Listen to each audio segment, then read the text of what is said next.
Shalom, selamat siang Pak Pendeta. Siang. Terima kasih atas waktunya di siang hari ini terkait dengan proses peribadatan kita di Gereja Toraja Jemaat Surabaya. Mungkin ada beberapa pertanyaan yang akan saya ajukan kepada Pak Pendeta terkait dengan proses peribadatan kita. Mungkin saya meminta waktunya Pak Pendeta untuk menjawab beberapa pertanyaan dari kami. Yang pertama Pak Pendeta, pertanyaannya, bagaimana cara kita memaknai ibadah yang saat ini kita jalankan dalam proses ibadah online, Pak? Ya, terima kasih Pak Mikael. Pertama saya kira ini hal yang baru yang kita alami, tapi tentu tidak mengurangi makna dari ibadah kita dengan ibadah online dan ibadah di rumah, karena ada 4 hal yang terjadi dalam ibadah. Ada doa, ada pujian, dan ada firman. Dan itu bisa dilakukan dalam ibadah-ibadah online dan ibadah-ibadah di rumah. Tentu memang ada satu hal yang tidak tampaknya dinikmati, yaitu bahwa ketika kita kumpul itu fellowship-nya, persekutuannya akan akrab. Tapi untuk makna ibadah-ibadah kita di rumah dan ibadah lain, saya kira tentu tidak akan kehilangan makna persekutuan kita dengan keluarga di rumah, dan itu sangat penting. Tapi juga dalam rangka hubungan kita kepada Tuhan, saya kira bisa kita lakukan dalam ibadah online dan ibadah-ibadah yang dilaksanakan di rumah masing-masing. Saya kira itu yang saya ingin katakan kepada Pak Mikael. Terima kasih. Terima kasih Pak Pendeta untuk pertanyaan yang pertama. Kita melanjutkan pertanyaan yang kedua Pak Pendeta. Siap. Lalu bagaimana memaknai kerendahan hati dari Yesus dalam skema peribadatan seperti ini Pak Pendeta? Ya, dalam hubungan dengan ibadah kita di Kamis Putih, salah satu hal yang perlu dimaknai adalah ketika Yesus melakukan pembasuhan kaki murid-murid. Nah, ketika ini dimulai di dalam Gereja Toraja, ada banyak orang yang menolaknya, tapi sesungguhnya ini adalah sesuatu yang diajarkan oleh Yesus bagi kita tentang kerendahan hati. Ketika ia masuk kota Yerusalem, ia menggunakan keledai, itu adalah simbol kerendahan hati. Dan ketika sampai di Yerusalem, mereka mengadakan perjamuan bersama-sama dengan murid-murid, dan pada saat mereka mengadakan perjamuan itu, Yesus membasuh kaki murid-murid.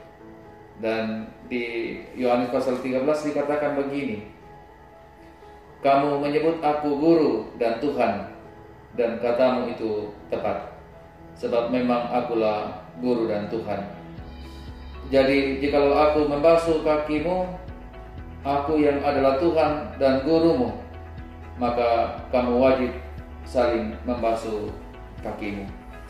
Jadi Yesus mengajarkan tentang kerendahan hati, membasuh kaki murid-murid, tapi sekaligus kita diajarkan untuk rendah hati. Dan saya kira dalam ibadah-ibadah kita beberapa tahun ini, kita diajarkan untuk saling membasuh kaki murid, membasuh kaki saudara-saudara kekasih kita sebagai tanda kerendahan hati kita di hadapan Tuhan dan tanda kerendahan hati kita di hadapan sesama kita. Dan saya kira itu yang harus dipelajari dari Yesus.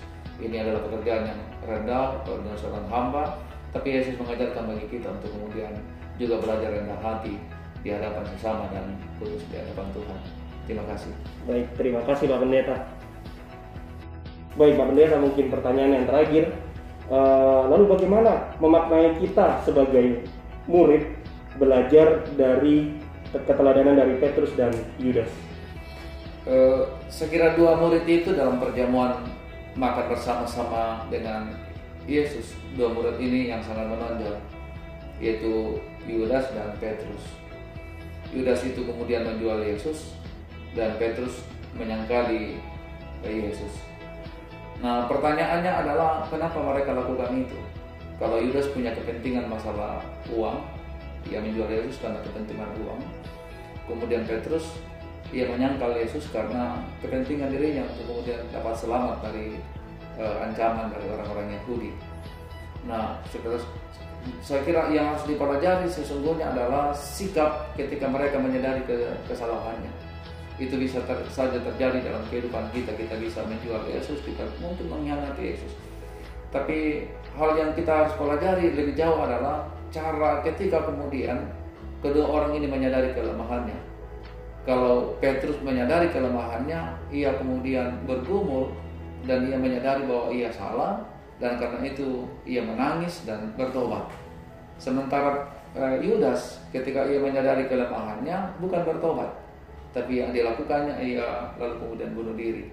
Jadi saya kira dalam kehidupan kita bisa menghadapi hal yang sama, tapi hal yang harus dilakukan adalah kesadaran hati kita bahwa kita punya kelemahan dan punya kekurangan, dan yang dibutuhkan adalah kesadaran untuk mengakui segala kelemahan yang bisa terjadi dalam kehidupan kita. Saya kira itu yang harus dipelajari dalam ibadah Kamis Putih hari ini yang kita laksanakan bersama-sama. Kita belajar tentang kerendahan hati Yesus dan belajar tentang bagaimana ke depan kita mengikut Yesus.